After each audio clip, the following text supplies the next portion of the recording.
everybody, this is Liz with Right Now Our Homestead. I am so sorry I have been missing you guys like crazy. I just been super busy and I haven't done any videos, so I apologize. But I've been thinking about you guys, so that is a plus. Plus it's quiet because all the kids are outside, I think still shooting bottle rockets, so if you hear something go off in the background, it's okay. My husband's outside watching them, so hopefully, yeah, we don't have a house fire. So, but no, I've been thinking about you guys because last week we went to, out here in Southwest Missouri, we actually have, an Amish community very, very close to us. So, we actually have a fresh Amish auction, produce auction. And so what is super, super awesome is we can buy a whole lot of stuff in bulk. So that way we can preserve, also freeze. So that's what we did last Friday. And so my husband went a little crazy. Thought, oh, there's Bagheera. That's our cat. She will be in a lot of videos, let me tell you. So we went to the produce auction. We bought about 5.5 bushels of tomatoes. We wanted to try, my husband was super sweet. He bought me one of the KitchenAid. Oh, hold on. Got my KitchenAid mixer. The attachment's still partially on. I had to clean some of it. I was doing some canning late last night, and I haven't got around to cleaning it quite yet because it's just been a crazy, crazy day. So, anyway, he got me a juicer, which is really, really awesome for getting the seeds and the pulp and the skin off of the tomatoes. So that way it's easy to produce as far as a sauce, because not a lot of people like their sauces chunky. So I'm one of the chunky ones. Everybody else is not, but he wanted to do like a tomato base because we're gonna start hopefully pretty soon canning our own salsa. We have a lot of spicy hot peppers that are in the garden. I need to update you guys on that as well. But let me show you a little bit about what I did last night. So this is just what I canned last night about, oh, I don't know, 9:30. I had a crazy hunch, hey, I need to go through those boxes because the produce auction, they're not reserved, like, they're fresh, so you gotta use the ingredients pretty quick. You gotta process the stuff pretty quick, otherwise you will be throwing out a lot of produce. So that's what we have been busy doing all weekend long. So this was my tomato sauce that I made last night. It's just a seasoned tomato sauce, so I can make, you know, spaghetti, or if I want to thicken it up, I can, you know, make a paste or anything like that. So I've got a couple pints, I think about 12 pints and almost a quart, but not quite. So a lot of issues that we also had just because we're new at canning, especially any kind of a tomato base, is the separation. You will get, like, if you have some tomatoes that are not right for canning, which is like a lot of the watery ones, like Beef Masters are okay, but Romas are really the ones that you really want to stick with, just because those are your best saucer tomatoes. So I've actually got a lot of ideas out of this Ball Blue Book canning preserving. It has been amazing. So got me a lot of ideas of what to do. Oh, if you can't see above my head, we are fermenting. So right there, the first 3 jars, we're actually making our own sauerkraut. And then the other ones we are experimenting with, yes, he had to have fermenters because he wants to make his own Tabasco sauce. So we're practicing with the fermenting just due to the fact of he wants a little bit of understanding of how it works. So the stuff that's up on the shelf, that is going, those are for 10 days. So we got those going on right now. So we're about 3 days into that. Oh, there's Bubba Gabriel. Mommy. What? Can you tell everybody hi?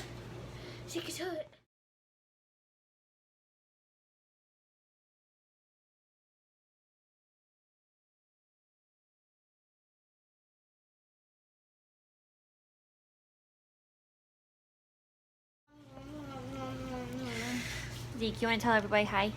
Hi. This is Ezekiel. He's the baby of the right now Homestead. So he's being a little goofball right now and has Mama's towel on his head, don't you?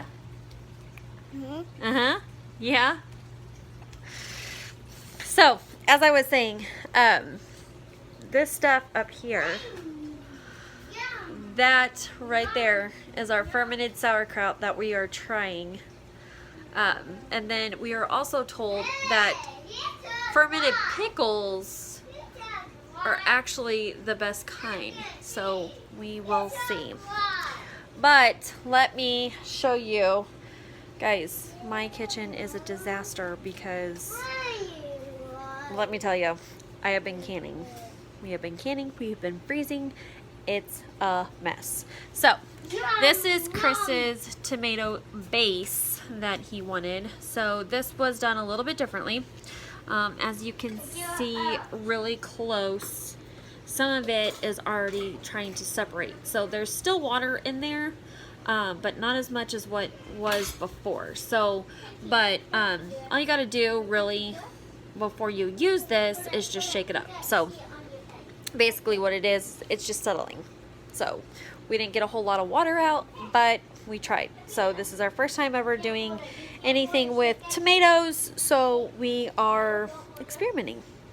Best thing about being on a homestead is you can experiment, you can try, and you can see what works and what doesn't work.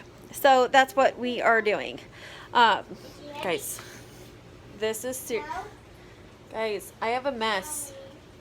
This is just all the spices that we were needing, not needing, possibly needing to make all of our recipes that we want to make. So that's a lot of stuff to put up, let me tell you. So we also have, okay, so this thing right here, this food saver is amazing. Amazing. So it has been processing the bags. Okay, so this thing right here is our new food saver. Basically, it's made by Food Saver. So, I would put the bags, if we had any, I would put them up here. This bar right here would cut whatever size bag I would need. So if I didn't need a quart, if I didn't need a gallon, I need a little bit more, a little bit less, I would just basically cut a bag out of the top. So, it's pretty cool. So it can seal for you. It also, on this little button, it either has dry or moist. So if I'm just doing some kind of dry food, I just press dry. If it's moist, this will literally suck out the moisture. So that way whenever I vacuum seal it, good job. Whenever I vacuum seal it, most of the moisture is out, which will then preserve it even longer. And then what I have going on right here, you see, is my accessory tool. So this I bought, it has the regular and it also has wide mouth jar. That's what we kind of been using to just kind of close off our jars for right now. I want to actually see if it works as well. It says that it's not supposed to take place of the bath, so the jar bath after it's done, of where you boil the jars and then you let it sit and so on and so on. So I'm going to try this, see how long it works, and if it works, maybe it would save us.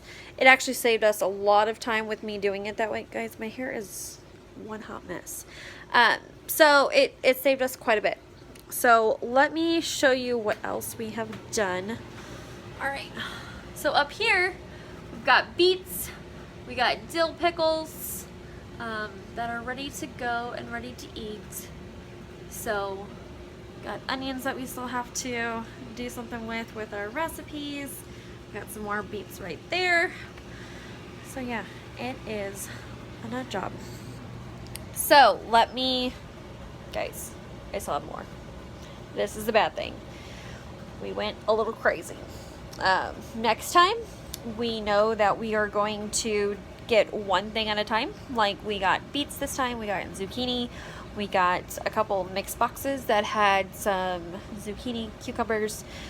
We also got lots of tomatoes. We got a couple boxes of the small pickling cucumbers, so we can do them whole. We could slice them up a little bit if we wanted to.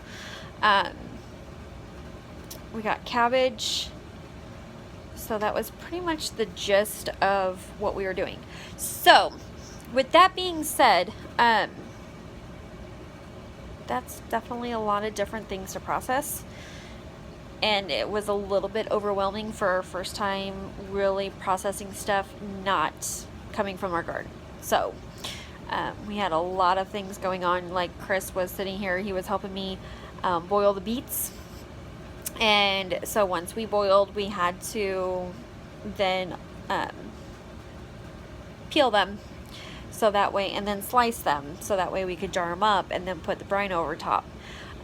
So he did that because yeah, I didn't want to look like I killed somebody. Just saying. He used gloves, so that worked until we ran out of gloves. So still have another box of beets to go through. This right here, y'all, not even kidding, is full of medium-sized cucumbers. So what I'm going to be doing with that is I'm actually going to be running them through my KitchenAid. Gonna kind of try something.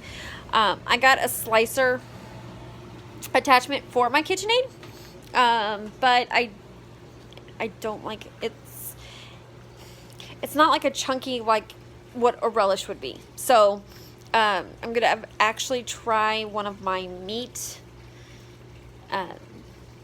grinders to see if maybe that might give me my chunk that I'm wanting. Otherwise, I have a different food processor that I know I can use and possibly do that. So what I'm wanting to do with the rest of those cucumbers is basically make pickle relish.